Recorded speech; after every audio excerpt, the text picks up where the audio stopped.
Hey guys, in this video, I'll guide you through how to group pictures in Word.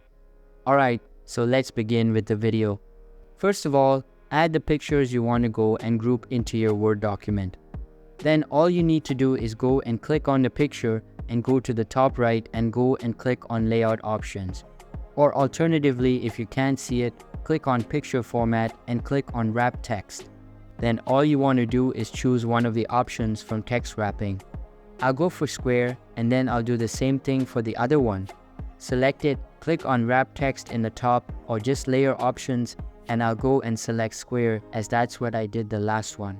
As you can now go and freely move them. Now to go and group them, all you need to do is have one selected and then hold the Control key on your keyboard, and you can then go and start selecting the others. As you can see, we've now got them both selected, and you can then go and right click and select Group option from the drop down menu. And that's it.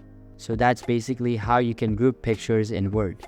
So that's all for this video. If you find it helpful, consider subscribing and giving this big thumbs up. And I'll catch you in the next one. Thanks.